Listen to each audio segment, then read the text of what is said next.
Hello, I'm Sheryl, and welcome to Sleep Tight Relax, a cozy bedtime show designed for kids, but perfect for sleepers of all ages. So snuggle up, get comfy, and let's drift into a peaceful bedtime together.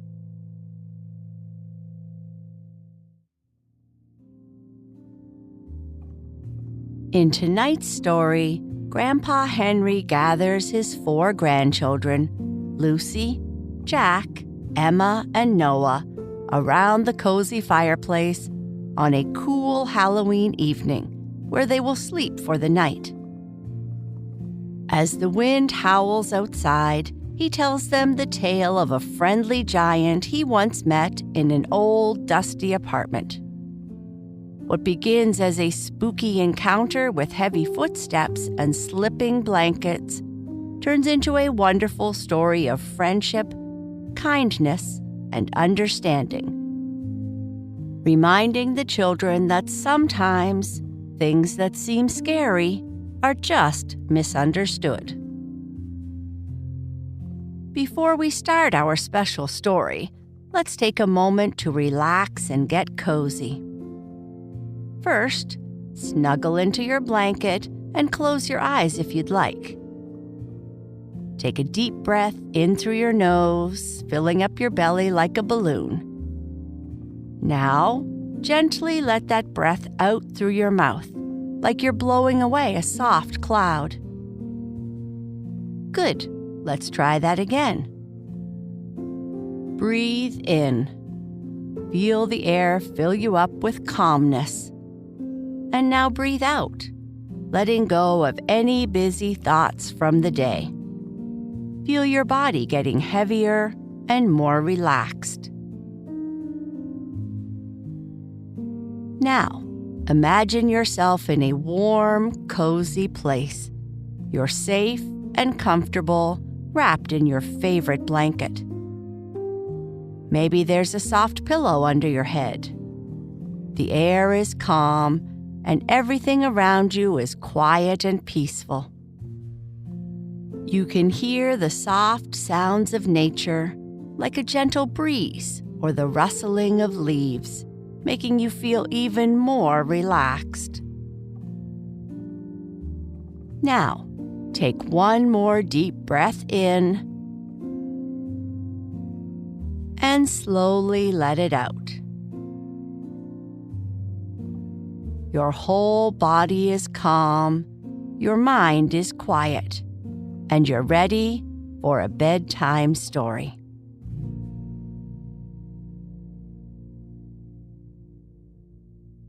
Grandpa's Spooky Tale, The Friendly Giant. It was a chilly Halloween evening, and Grandpa Henry had gathered his 4 grandchildren, Lucy, Jack, Emma, and Noah, around the fireplace. They were snuggled under blankets and ready for a bedtime story.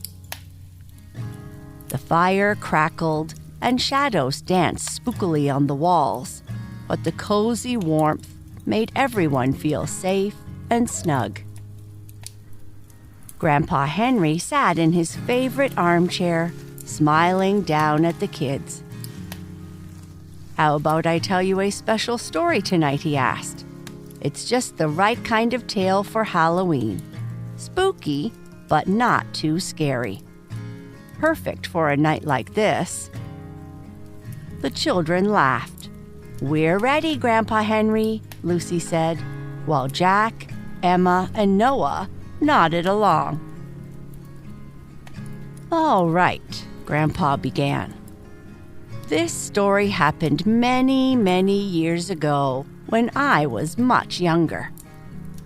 I was living in a big city at the time, and I'd just rented a very old apartment. Now, this building was huge, with lots of rooms that no one had used in years. It was the kind of place where the dust and cobwebs seemed to be the only living things there." Jack interrupted. That sounds spooky already, Grandpa." Grandpa laughed. It did feel a little spooky, but I wasn't afraid. I thought it would be a great adventure. The rooms were big, and I liked the idea of having the place all to myself. But let me tell you, that first night in the apartment was a time I will never forget. He leaned forward, and the children huddled closer, listening carefully. As soon as I moved in, I realized how quiet the place was. It was almost too quiet, like the kind of quiet that makes you feel like you should be whispering, even when you're all alone. Grandpa smiled, but I got comfortable and lit a nice warm fire in the fireplace. I sat there thinking about old memories and the people I hadn't seen in a long time. Outside, the wind was howling and the rain was tapping against the windows. It made me feel like I was safe and cozy inside while the storm raged outside. The children sighed in relief, imagining the warm fire and the comfort of being indoors during a storm. I sat by the fire for hours, Grandpa continued, just thinking, until I felt sleepy. So I decided to go to bed. I got ready and tucked myself in, listening to the sounds of the wind and the rain. It was actually very peaceful, and I fell asleep quickly. But sometime in the middle of the night, I woke up suddenly. Emma gasped softly. "What happened, Grandpa?" "Well," Grandpa said, "at first, I wasn't sure why I had woken up. The room was dark and everything was quiet. But then, I felt something strange." He paused dramatically. My blankets were slipping off the bed all by themselves. The children's eyes widened, but Grandpa quickly added, "Now, don't worry. Nothing bad happened." At first, I thought maybe I had kicked them off in my sleep, so I pulled them back up and settled in again. But just as I started to doze off, the blankets started to slide again.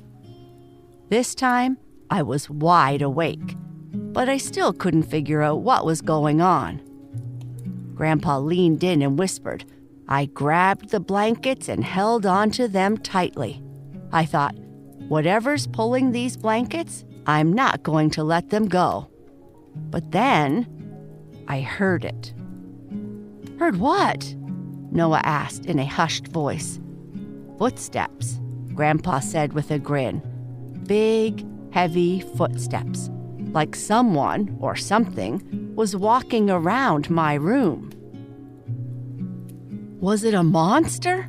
asked Jack, half excited, half scared. Grandpa laughed. No monsters. But I didn't know that at the time. The footsteps were so loud, I thought it might be a giant. They sounded like they belonged to someone enormous. I lay very still, listening, and then I heard the footsteps move away from my bed and out into the hallway. The strange thing was, they didn't make a sound as they went through the door. I couldn't figure it out. The grandchildren were completely hooked on the story now, waiting to hear what happened next. Once the footsteps were gone, Grandpa continued, I convinced myself that maybe it was all just a dream. You know how dreams can feel very real sometimes. I thought that must have been it. So I got up, lit a small lamp, and checked the room. Everything looked normal, nothing out of place, and the door was still locked. I even laughed at myself, thinking I had just imagined it. He smiled, but then something caught my eye. "What? What was it?" Lucy asked, leaning forward. Right there in the ashes by the fireplace, next to my own footprint, was a much bigger footprint. It was huge, way bigger than mine. "Was it the giant?" Noah whispered. Grandpa nodded. I didn't know it at the time, but yes, it was. I sat back down by the fire, trying to make sense of it all. The room was quiet again, and I started to relax. But just when I thought everything was fine, I heard those footsteps again. This time, they were getting closer and closer and closer, until finally, the kids held their breath. "A giant appeared in my room," Grandpa exclaimed with a grin. "But don't worry, he wasn't scary at all. In fact, he had a very kind face and looked really tired. I could tell he wasn't there to frighten me. He just needed someone to talk to." The children laughed, relieved that the giant was friendly. The giant looked around and said, "Oh dear, I've been walking for so long, and I haven't had a place to sit down in years." He was so big that when he tried to sit on one of my chairs, it broke to pieces. Grandpa laughed, and the kids giggled along. "He felt terrible about it," Grandpa continued, "but I told him not to worry. I gave him a big blanket and let him sit on the floor. He was much too big for the furniture anyway." We ended up having a nice chat by the fire. He told me that he had been wandering for ages, looking for a friend to talk to. He used to be part of a big statue at a museum, but he got tired of standing around all the time, so he decided to stretch his legs and explore the world. The children smiled, imagining the giant wandering around looking for someone to talk to. "I've been lonely for a long time," the giant said. "It's not easy being a giant, you know. Most people get scared when they see me, but I just want someone to talk to." "Poor giant," Emma said softly. "That's exactly what I thought," Grandpa agreed. So I told him he could visit me anytime he wanted, and we sat there talking for hours. He told me about all the places he'd been and all the things he'd seen. It turns out he had lots of stories to share. Grandpa leaned back in his chair. By the time the sun started to rise, the giant looked much happier. He stood up, thanked me for the blanket, and promised to visit again. And just like that, he left, quietly slipping away into the morning light. "Did he ever come back?" Lucy asked. Grandpa smiled. "Oh, he stopped by every now and then. We became good friends, and whenever he visited, we'd sit by the fire and talk. He wasn't spooky at all, just a friendly giant who needed someone to listen." The children sighed, relieved that the story had a happy ending. "So remember," Grandpa said, "sometimes things that seem strange or even a little scary at first are often just misunderstood. You never know when you might meet a giant who just needs a friend." With that, Grandpa leaned down and gave each of his grandchildren a good-night hug. "Sweet dreams, kids, and don't worry, no giants tonight. But if you do see one, you'll know just what to do." The children giggled and snuggled deeper into their blankets, feeling safe and happy as they drifted off to sleep, dreaming of friendly giants and cozy fires. If you're still awake, it's the perfect time to whisper something kind to yourself. Take a deep breath, and in your mind or in a soft voice, say these gentle words. Because when we speak kindly to ourselves, especially before bed, it fills our dreams with positivity and invites good things into our lives, helping us feel happy and at peace. I am kind, and my kindness can make new friends. I know that being different is okay, and it makes us special.